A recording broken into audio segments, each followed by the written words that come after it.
Welcome back, everybody. Got another video for you trying to keep up with the latest developments. Of course, it's been a momentous day in terms of what's been going on in Ukraine, Russia's invasion of Ukraine. We now are recording here at 11 p.m. here on the East Coast in the United States on February 24th.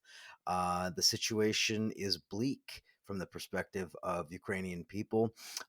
As I'm recording, we now have reports of airstrikes in Odessa, airstrikes in Kiev, airstrikes in a number of major cities, assaults on key Ukrainian ports. This is, of course, the outright invasion that we've been talking about here, that we've been trying to wrap our heads around for a number of well, at least for about a day and a half now. So, anyway, let's talk through some of the latest developments. As I mentioned, we don't know exactly the scope of all of these things. We are still kind of monitoring the situation.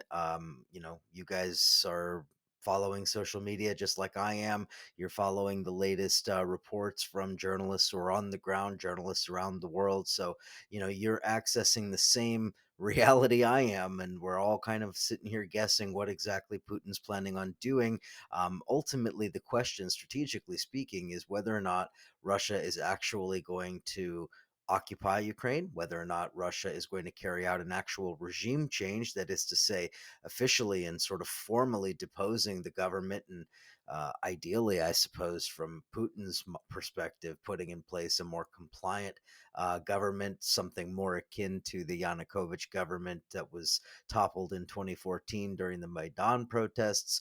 But I don't know whether that's really plausible. It might just be kind of a quick smash and grab situation where, well, I suppose smash and grab isn't the right phrase, but a smash and run situation where the Russians knock out some of the military capabilities and kind of leave from there. I mean, that's what the sort of Kremlin sycophant community is saying. They're talking about limited military strikes, limited in terms of their scope, limited in terms of the innocent civilians being killed.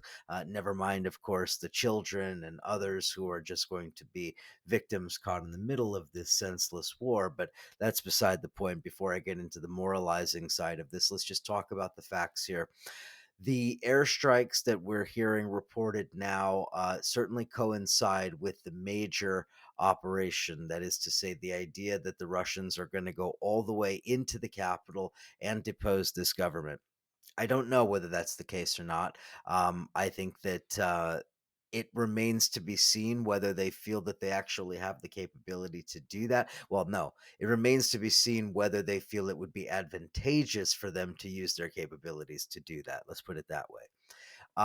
Like I said, I'm sort of dumbfounded by this blunder from Putin. I know many like to pretend that this is some icon, some god-like figure who plays fifth dimensional chess, while the rest of us mere mortals couldn't possibly understand the complex machinations of global strategic chess or whatever nonsense. But the truth is, Putin is, you know, he's a leader of second-rate power that is more or less run as a kind of kleptocratic gangster state that, well, even just a few days ago, spent most of the time undermining and demonizing the Soviet Union, demonizing Lenin, the Bolsheviks, demonizing pretty much all of the better qualities of the last 100 years. And Putin is in many ways kind of nakedly imperialist now.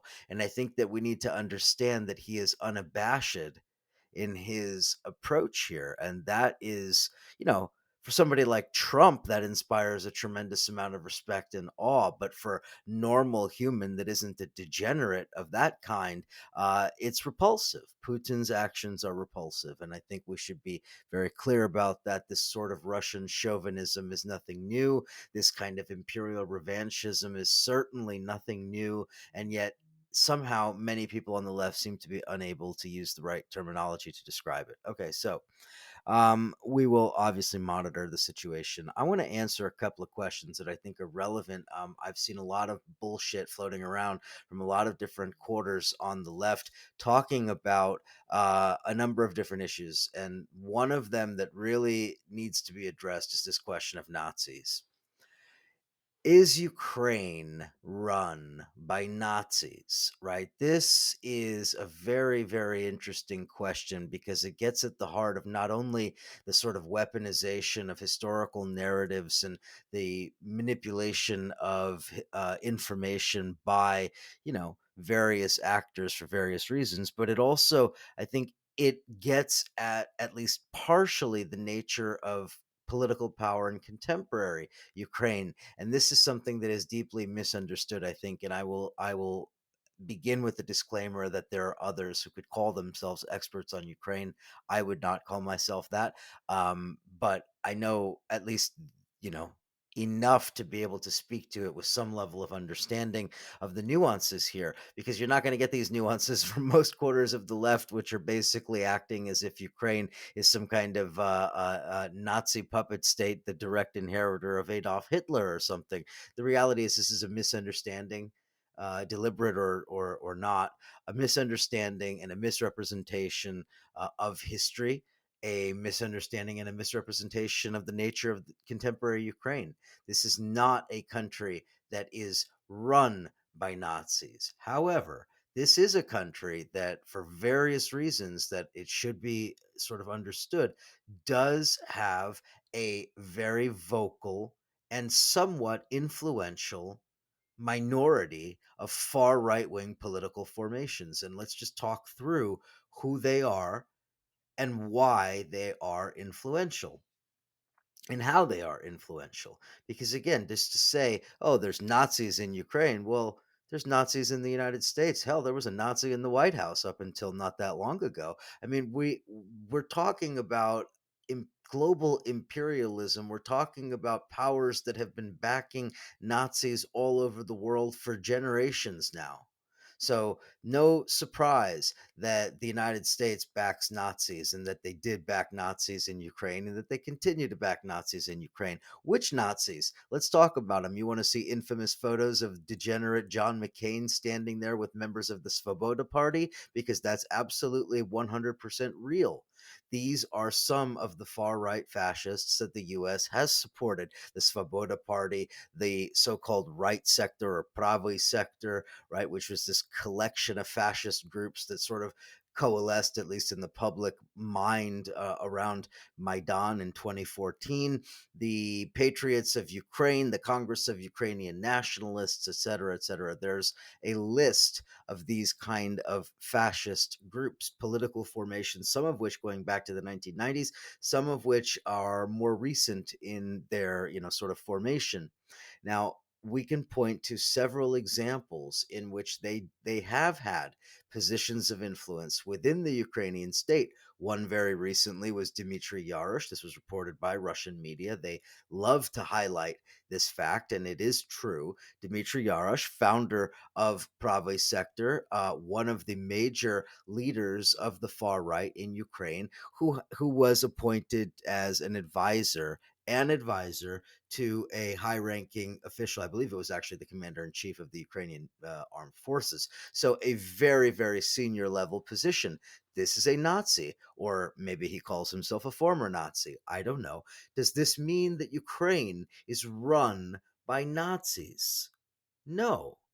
Is Stephen Miller and Steve Bannon Nazis who were at very high levels in the United States? Yes, I would say absolutely. Is the United States run by Nazis?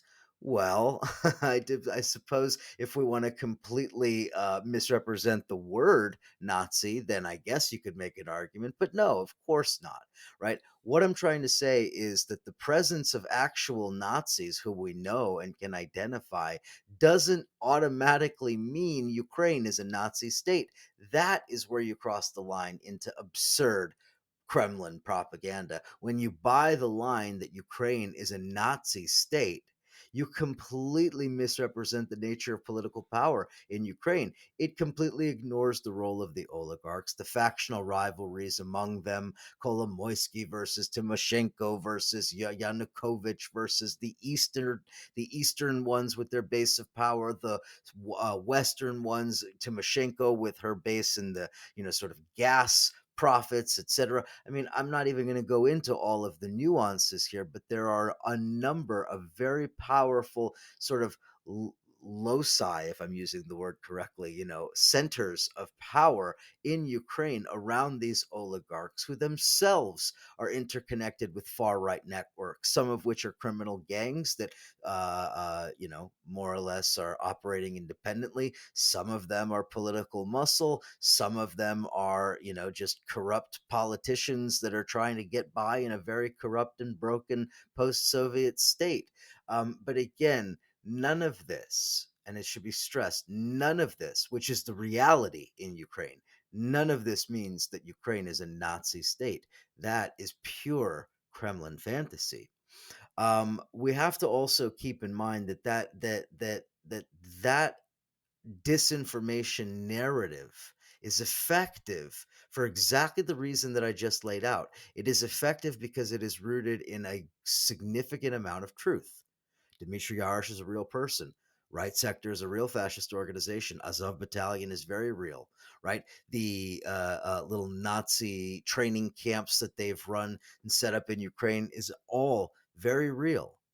But yet, interestingly, we don't hear from the Kremlin propagandists anything about the fact that Russia itself is absolutely chock full of Nazis, neo Nazis, and various other fascist organizations, from biker gangs to Hitler worshippers and everything in between, right? That the Russians themselves exported Nazis into Donbass to fight against the anti Russian Nazis, creating yet another layer of disastrous mess in Donbass in 2014 and 2015, right? That they won't talk about the sort of complexities of the actual issue, right? This whole issue stems from at least World War II. Go back even further, actually, if you want to talk about Black Hundreds and pogroms and, the sort of tension inherent between Ukrainians and Jews, between Jews who were seen as synonymous with Bolsheviks. I mean, we could point to 100 different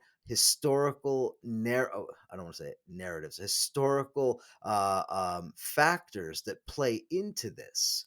But we shouldn't be so naive and so utterly stupid as to go on repeating absolutely false talking points from the Kremlin about the nature of a Nazi state in Ukraine. This is war propaganda. This is false. Absolutely false. Now, is Ukraine a puppet of the United States? Let's go back to that picture I was trying to paint for you of John McCain. Thankfully, not around on this planet anymore to do harm, but John McCain standing on the stage with the leaders of the Svoboda Party, one of the Nazi, far right parties, Nazi parties in Ukraine, right? What does this tell us? Well, it tells us that they were trying to manipulate the situation, as they always do, as imperialists always do. But does it tell us anything beyond that? Does it tell us that Ukraine is a puppet state of the United States? Why? Because Hunter Biden was on the board of Burisma Gas? Why? Because Zelensky looks to NATO to defend Ukraine. None of this makes Ukraine a puppet of the United States. If you look at the actual data, you'll see that, you're talking about roughly $4.5 billion of trade. Nothing particularly significant, drop in the bucket to the US economy, certainly. Now, if you want to talk about Ukraine as a strategic imperative for the United States in its sort of geopolitical confrontation with Russia, sure, but that doesn't make Ukraine a puppet of the United States. If anything, it makes Ukraine, well, quite frankly, like a number of other countries in the region, more or less a product of a long history of being caught between empires, right? I mean, you could talk about the 18th century and the Polish Lithuanian Empire and the wars fought over Polish nationalism ever since. You could talk about the creation of the the Eastern European countries that we know today and how they are the remnants of former imperial powers, etc. Right? We could talk about all of that history, but what the disinformation attempts to do is to weaponize just a very very small part of it. Right? Oh, the Ukrainians are Nazis. Well, yes, Bandera was real. Ukrainian Nazis are real. Collaboration with Hitler during the war was real. Was there a historical context in terms of the conflicts between, Ukrainians and Russian communists? Of course. Is it a shameful and disgusting and despicable aspect of the history? You bet. I'm speaking as somebody whose ancestors are buried in mass graves, in Baba Yar and elsewhere. I mean, we're talking about people who are directly erased out of my family tree. So I absolutely am sensitive to the idea of Nazis in Ukraine. But I'm also sensitive to the idea of waging a war, as is going on literally as we speak, that is at least in some part predicated on propagating this kind of disinformation. We have to reject it. We have to reject this kind of information, disinformation on the left. It is a cancer because it leads us to incorrect conclusions that allow us to abandon our principles. All right. I'm going to get off that moral soapbox for a second, and I want to talk about another aspect of Russian disinformation about this, and that is genocide. Just like the question of Nazis is the question of genocide. In fact, these two go hand in hand, right? One of the prime talking points that you hear over and over is the genocide in East Ukraine, the genocide in Donbass. Is there a genocide? There's an attack on Russian language? Yes. Is there an attack on the sort of heritage of communist symbols and other things? Absolutely. Does this constitute a genocide? No. Why am I continually speaking in question form? It's obnoxious. I hate when people do that. I'm sorry about that. I'm going to get out of that. But I want to say that the idea of a genocide is ludicrous. This is another hollow talking point. There is an attempt to erase much of the communist history and the Soviet history and the Soviet legacy, and it goes hand in hand with the current political project to erase much of that Russian influence.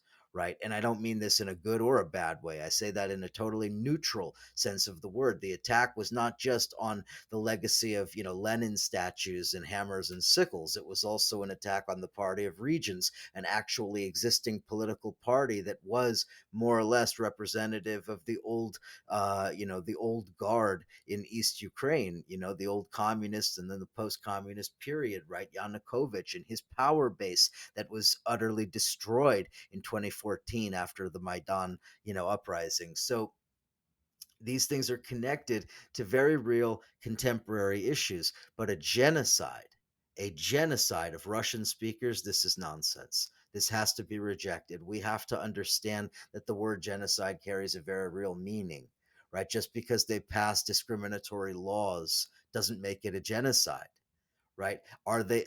This is not something that we would be supporting. We would not be supporting the legislation put forward by right-wing, ultra-nationalist Ukrainians that was deliberately discriminating against Russian people, Russian speakers, forbidding Russian from schools or what have you, right? Of course, we wouldn't support any of this, but are we then going to say that this is equal to Turkish actions against Armenians in the early 20th century, the Nazi Holocaust against Jews and Roma people and other people during World War II? I mean, come on, we have to be serious. We have to have real comparisons to make actual things. Things have to matter. Facts have to matter, for Christ's sake. Anyway, I'm starting to get a little frustrated here. All right, let's talk about the economics real quick. Economics is also something that needs to be brought up here because, as I've said countless times already, and I will continue saying over and over again, I think this was a tremendous historic blunder on the part of Putin. I think that he is going to pay a very significant price, both currently in terms of the politics and certainly in terms of his legacy. Let's talk about it, right? Russia is going to face a very real economic blowback from this. We don't know exactly how much. Early this morning, when I recorded the previous video, I believe the ruble had lost about what was it, 10%, 7% of its value. I think at one point 10%. I'm not sure exactly where it closed, but it was not a very good day for Russia's currency. Now, the idea, at least if you believe Russian state media, the idea is that Russia's economy is insulated from all of this, right? They say they have $630 billion in reserves. And because of the nature of the economy and the fact that they're running surpluses, that they have all of the reserves that they would need. Well, isn't that convenient? I'm not so sure about that. And in fact, a number of analysts in European countries and in some of the big banking houses seem to also be a little bit skeptical of just how insulated Russia's economy really is here.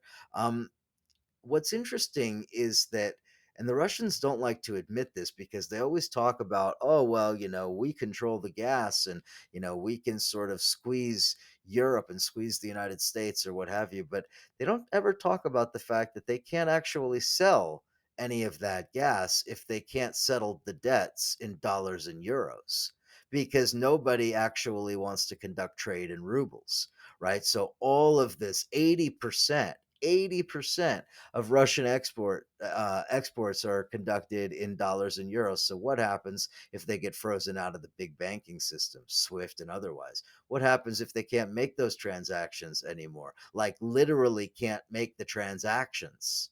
You see, there's an entire financial architecture that exists that sort of undergirds the entire global capitalist system.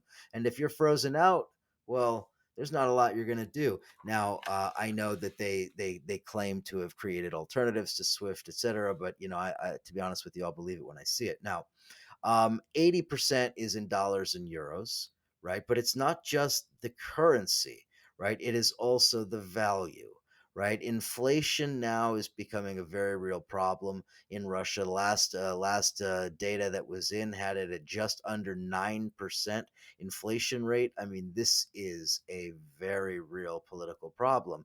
Is 9% inflation enough to bring down Russia's government? Of course not. No way. But it's an indicator, I think, of the sort of rumblings under the surface of an economy that is potentially at risk of collapsing because of this. You're looking at a situation where, in a recent poll, two-thirds, so nearly 70% of Russian households have zero savings. That is, I think, tells that indicates for you that the majority of Russians still live in financial precarity. These are not the people living in luxury apartments in St. Petersburg and Moscow, but ordinary regular Russians are finding it very, very hard to keep food on the table and to keep money in their bank accounts. The other thing that really I think needs to be addressed is, and I mean, for people who lefties like me who follow Latin America and stuff, this is no news to us. But capital flight is a major issue here. If Russian elites, Russian wealth begins to feel that it's going to be more or less jeopardized by what's happening politically and internationally, it's going to leave the country, right? And when that happens, I can't tell you exactly what the ultimate effect of that will be, but it will have a very significant effect on the overall functioning of Russia's economy, and that's another aspect of this that needs to be paid attention to. All right, I'm pushing up against 25 minutes, so I should probably close it, but I just want to implore people to really think very carefully about the kind of disinformation operations that are being conducted around this issue on Ukraine.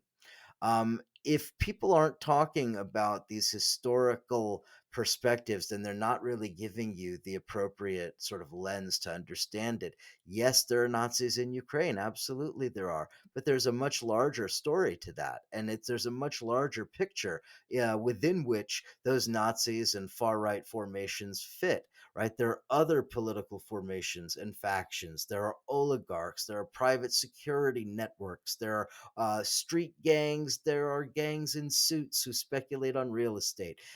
There's all kinds of things going on in Ukraine. Imagine that, a complicated country that is not just, a one dimensional gas station or whatever. Anyway, all right. Thanks for listening. A lot more to come. Talk to you again real soon.